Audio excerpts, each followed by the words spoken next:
భయపడవద్దు, నేను నిన్ను ఆదుకుంటాను, దిగులు పడకు, నేను బలపరుస్తాను, సహాయం చేయవాడిని నేనే, నీతి అన్న దక్షిణ హస్తంతో నిన్ను ఆదుకుంటాను అని ప్రభు సెలవిచ్చాడు. యెషయా 41:10 యెహోషువ 1:9 కూడా యేసు ప్రభువారు తన శిష్యులను ఎదుర్కొన్నప్పుడు ప్రతి సమయంలో ఆ ఉదయకాలం 4 గంటలకి వారంతా భయపడ్డారు. ప్రభు సముద్రం మీద నడిచి వస్తుంటే అదిగో భూతం వస్తుంది అన్నారు. అప్పుడు ప్రభు వెంటనే ఏమన్నాడు తెలుసా? భయం వెళ్తే వాళ్ళు పాడైపోతారు.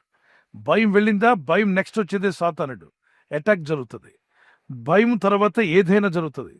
దొంగ ఎప్పుడు చీకటి పడ్డాకి ఇంట్లో పడతాడు. దొంగలు ఎప్పుడైనా పడాలంటే లైట్ ఆఫ్ అయినప్పుడు, చీకటిగా ఉన్నప్పుడు, సీసీ కెమెరాలు ఆఫ్లో ఉన్నప్పుడు వాళ్ళు టార్గెట్ చేస్తారు. అలాంటి దొంగలు ఎవరు మీ ఇళ్లలోకి రాకుందరుగాక. మరి సాతానుడు ఎప్పుడు పడతాడు? ఒంట్లో. సాతానుడు ఇంట్లో పడాలన్నా, ఒంట్లో పడాలన్నా వాడు భయం వేసిన తర్వాత వస్తాడు. ముందు భయం రావాలి, తర్వాత వాడు వస్తాడు. ఇప్పుడు ఈ రోజుల్లో వినేటువంటి వార్తలు కావచ్చు, మీ చెవిలో పడిన విషయాలు కావచ్చు, మీకు తెలిసిన వారు పోయి ఉండొచ్చు, మీకంటే బలవంతులు పోయి ఉండొచ్చు. అమ్మో వాళ్ళే పోతే నేను పోనా? వద్దు, అలాంటి ఆలోచన దాన్ని వద్దు. దేవుని వాక్యాన్ని పలుకు. నేను చావను సజీవుని యెహోవా క్రియలు వివరిస్తాను, నేను యేసు రక్తమును ఆశ్రయిస్తున్నాను. ఈ మాటలు మీకు చాలా సార్లు ఇచ్చాను. గత సంవత్సరంలో అనేక మంది పలుకుతున్నారు. ఈ మాటలు పలుకుతుండండి. దేవుని వాక్యాన్ని ఎత్తి పట్టుకోండి. ఆయన పొందిన గాయముల చేత నేను స్వస్థ నొందినాను. నిశ్చయముగా యేసు నా రోగములను భరించెను, యేసు పొందిన దెబ్బల చేత నాకు స్వస్థత కలుగుచున్నది. నేను చావన సజీవుడినై యెహోవా క్రియలు వివరించెదను, యేసు రక్తంలో నాకు విజయం.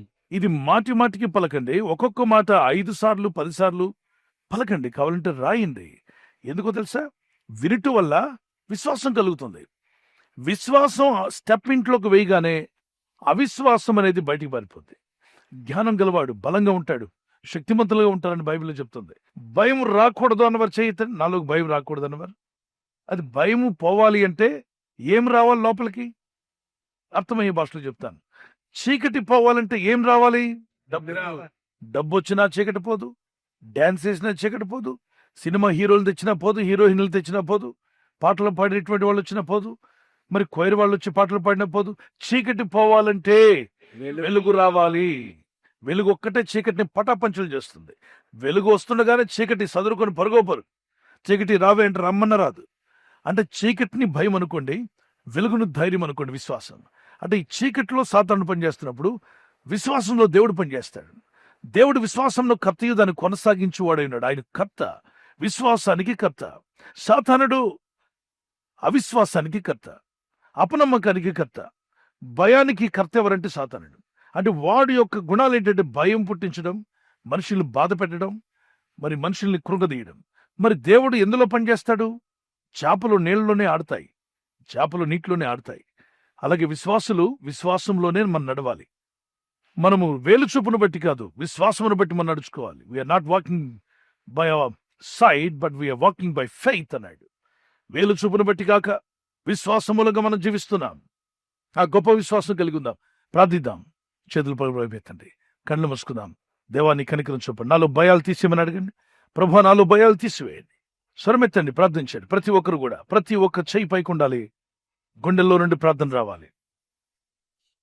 పరిశుద్ధమైన మా తండ్రి, ఈ వాగ్దానం పట్టుకుని ఎవరైతే ప్రార్థిస్తున్నారో వారిలో ఉన్న సకల భయాలు నేడే వారిని విడిచిపోవునుగాక. ఈ కృపతో వారిని బలపరచండి. 365 సార్లు బైబిల్లో నాయన మీరు సెలవిచ్చున్నారు, భయపడకము భయపడకము భయపడకమని. ఈ కుమారులుగా కుమార్తెలుగా నీ యందు విశ్వాసం వచ్చిన వారుగా ఈ రోజు నుండి వారు ప్రార్థిస్తుండగా బహుధైర్యం వారికి దయచేయండి. ఆ హృదయాల్లో ఉన్న సమస్త భయాలు తీసివేయండి. భవిష్యత్తు గురించిన భయం గాని, వ్యాధి రోగముల గురించిన భయం గాని, సాతాను శక్తుల గురించిన భయం గాని, ఎవరు ఏ భయంతో కృంగిపోతున్నారో ఆ భయం నుండి వారు బయటపడుదురుగాక. కృపగల మా దేవా, ఈ ప్రజలందరికీ గొప్ప ధైర్యం అనుగ్రహించేయి. ఈ రాత్రి నెమ్మదితో పండుకొని సురక్షితంగా కాపాడబడినట్లుగా నీ అగ్ని కంచి వేసి మమ్మల్ని కాపాడండి.